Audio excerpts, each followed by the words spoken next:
Hola chicos, permítanme darles la más cordial bienvenida a este video en donde hablaremos de los temas que hemos estudiado en la materia a lo largo de esta primera unidad. Conoceremos algunas de sus aplicaciones en casos reales de la vida diaria y asimismo algunos conceptos y datos curiosos de estos temas. Antes de comenzar, formulémonos la siguiente pregunta. ¿Cuál es el impacto de las telecomunicaciones? Bueno, en los últimos 150 años las tecnologías de la comunicación han cambiado a un ritmo bastante apresurado, que afecta a la forma como nos comunicamos o intercambiamos la información. Un ejemplo de ellos es la telefonía convencional, que ha permanecido constante durante un largo periodo, pero en la actualidad no solo podemos comunicarnos por medio del teléfono convencional, sino que además podemos enviar fax, correos electrónicos, mensajes e incluso realizar videollamadas, por mencionar algunos. Su uso se ha vuelto imprescindible, más ahora con la situación tan delicada por la que estamos pasando. Permíteme continuar con esta historia. Está bien. Todos los sistemas de telecomunicaciones involucran tres componentes fundamentales, que es el receptor, el emisor, el canal o medio. El emisor se encarga de recibir las señales y convertirlas a una señal que pueda ser transmitida por un canal, mientras que el receptor recibe la señal proveniente del canal y por último el canal es por donde sucede la transferencia. Un ejemplo práctico de cómo se sitúa en esta parte en la vida cotidiana es cuando hablamos en un micrófono. El micrófono se encarga de captar esas señales y hace la conversión de esas señales. Es decir, el micrófono hace la función de un emisor. Convierte las señales y las hace viajar por medio de un cable, que este cable es el medio, para llegar posteriormente a un amplificador, que es el que se encarga de llevar nuestra señal a los altavoces. En este caso, este último sería el receptor. Pero, ¿cómo evito que alguien más obtenga mi información?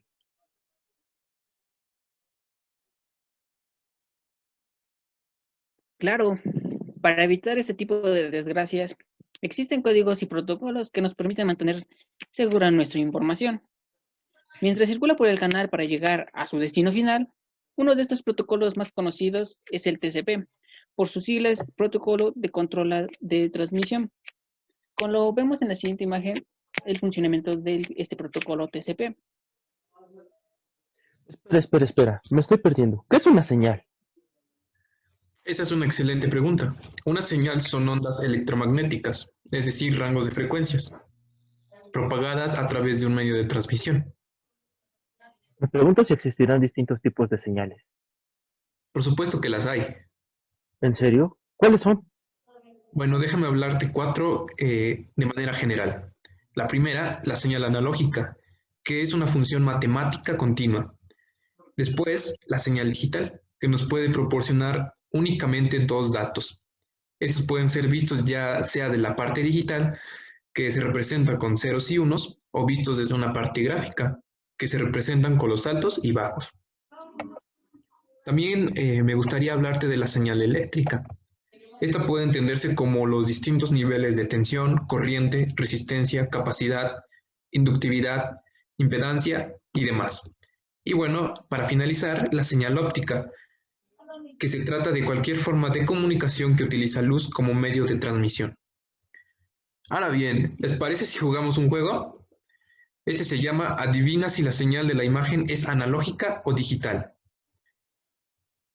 Comenzamos. Con nuestra primera imagen, me gustaría que dedujeran qué tipo de señal es esta. Uy, claro, esa está muy sencilla. Es la señal analógica. Y eso es correcto.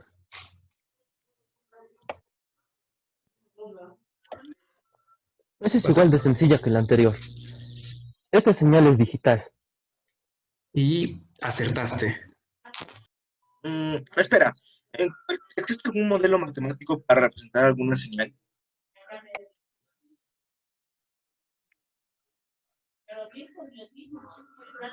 Claro, permíteme explicarte.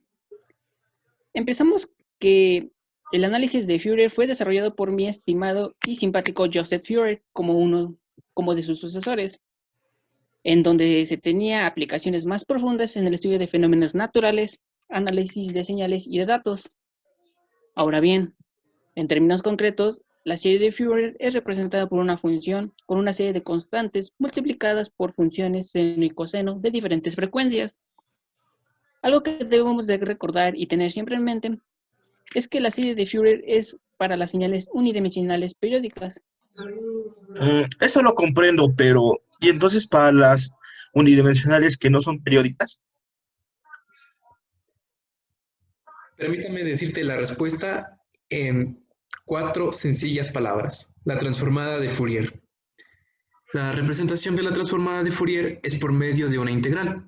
Como lo vemos en nuestra diapositiva, la integral abarca todos los números reales que puede ir desde menos infinito a infinito de la función. Esta función va a ser multiplicada por el exponencial y esto nos va a transformar una serie en función del tiempo a el dominio de la frecuencia, en donde la nueva variable será omega.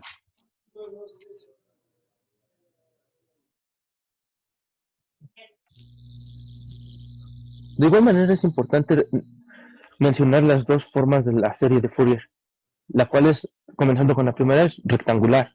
La siguiente forma es la compleja. Entonces, recapitulando, de acuerdo a lo que me dicen, para las señales periódicas se usa la serie de Fourier y para las no periódicas la transformada de Fourier. Claro, eso es correcto, ya lo has comprendido. Llegamos a las conclusiones.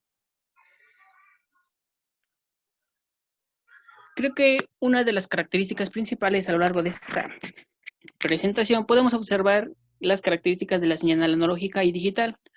La principal característica de la señal analógica es que es un tipo de señal un poco más natural, es decir, que sus sonidos son totalmente naturales y a diferencia de la digital, que estas se pueden obtener o proporcionar únicamente dos datos, que ya sean ceros o unos, además de que estas las podemos encontrar de diferentes formas y también para encontrar resultados es mediante mediante las fórmulas presentadas por mis compañeros. Gracias, Algo más. compañero Jeda. Ahora, si me permite, daré mi conclusión. Creo que todos los temas tratados en esta exposición durante la primera unidad forman parte de los conocimientos básicos que tendríamos que tener o que tenemos que contar todos para cursar esta materia. Es decir, en ella aprendemos diferentes conceptos como son las principales componentes de un sistema de comunicaciones, que es el emisor, el receptor y el canal medio. Asimismo, también conocemos algunos tipos de señales que muchas de las veces ignoramos o que no sabemos ni siquiera que existen o que están presentes ahí. Esas fueron mis conclusiones.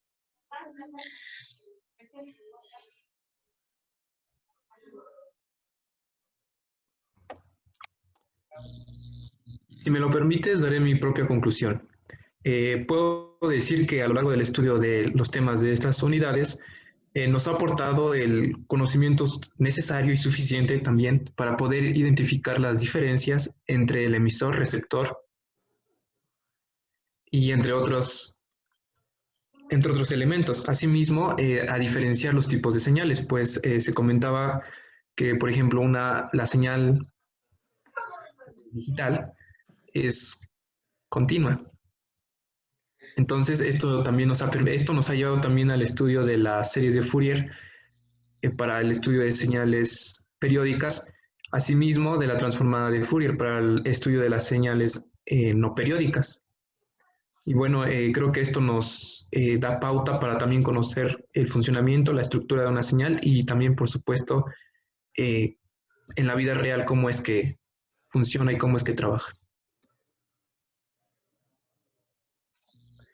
Y bueno, como lo mencionaban, todos estos son datos básicos, debido a que la primera competencia que vimos fue más teórica. Sin embargo, no es menos importante, debido a que esta sí nos da los fundamentos necesarios para poder continuar con este estudio. Además de que nos menciona distintos tipos de señales, tales como la analógica, digital, óptica y eléctrica. También nos dice los medios en los cuales podemos hacer la comunicación. Y no menos importante, sobre las series de Fourier. Todo esto nos ayudará debido a que Así conocemos cómo es que funcionan todos los medios de comunicación que usamos actualmente.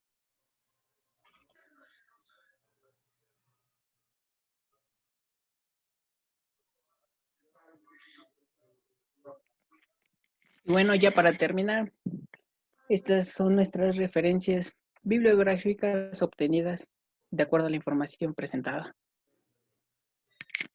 Por último, conozcamos un par de datos curiosos. Por ejemplo, ¿sabías que las funciones seno y coseno difieren una de la otra únicamente porque entre ellas existe un desfase de 90 grados? Es decir, están en cuadratura. Por este motivo, a las modulaciones que emplean como portadoras las funciones de seno y coseno se les conoce como las modulaciones de cuadratura. Conozcamos otro dato curioso. ¿Sabías que la distorsión armónica también se denomina distorsión de amplitud? Con esto nos despedimos. Agradecemos su atención y esperamos verlos en el siguiente video. Hasta luego.